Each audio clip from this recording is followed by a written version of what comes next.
अस्सलाम वालेकुम प्यारे बच्चों इस परान सद महादेव युस पँचमी जमात हुंद उर्दू अख सबक तो आज पढ़न पेज नंबर 46 तो यम जैसे लिखित इस मकाम का नाम भगवान शिव के एक परम भगत सदायत के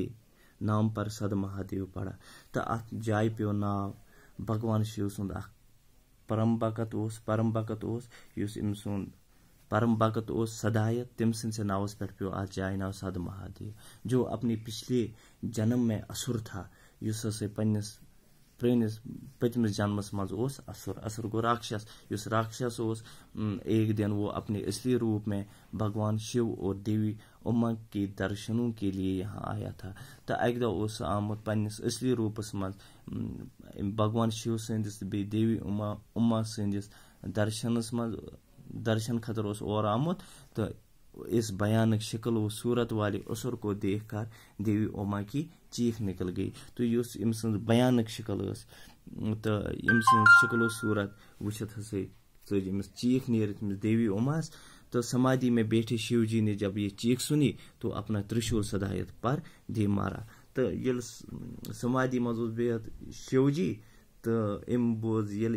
इम चीख इम देवी उमा सं तो तम कोर पन्ने त्रिशूल दुतन इमस पे दरित मोरन इमस त्रिशूल का ये वार इसके लिए मुहलिक साबित हुआ तो युस ये त्रिशूल वार हमला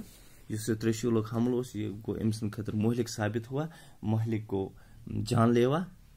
साबित हुआ आखिरी सांसें लेते हुए ये भगत भगवान का नाम जपने लगा तो लास्ट पे इस घर मरा ते लोग इम सुंद नाव हिन भगवान सुंद नाव शिव जी नाव ये सुनकर भगवान शिव को निहायत अफसोस हुआ ये बोझित गो इमस अफसोस कि वो समाधि छोड़कर इसके पास आए और इसे दोबारा जिंदगी का वरदान देने की पेशकश की तो तम त्रो समाधि यल तो आव इमस निश तो लोग इमस दोबारा जिंदगी वरदान दिन तो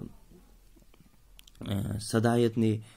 प्रार्थना की कि ए भगवान मुझे मरने दीजिए ताकि समाधि युस सदायत अम कर प्रार्थना कि यानी इस्तिदा करूँ दुआ करूँ कि मुझसे ए भगवान मुझे मरने दीजिए ताकि मैं आपके हाथों मृत्यु पाकर प्राप्त कर सकूं। इसकी ये प्रार्थना सुनकर भगवान शिव खुश है तो इम प्रार्थना बूझित गो भगवान शिव खुश और उससे वरदान दिया कि वो जीवन मरण के चक्कर से निजात पाएगा और इसका नाम भगवान तो इम दुत इमस वरदान के चून युस किम निश युस जीवन मरण गो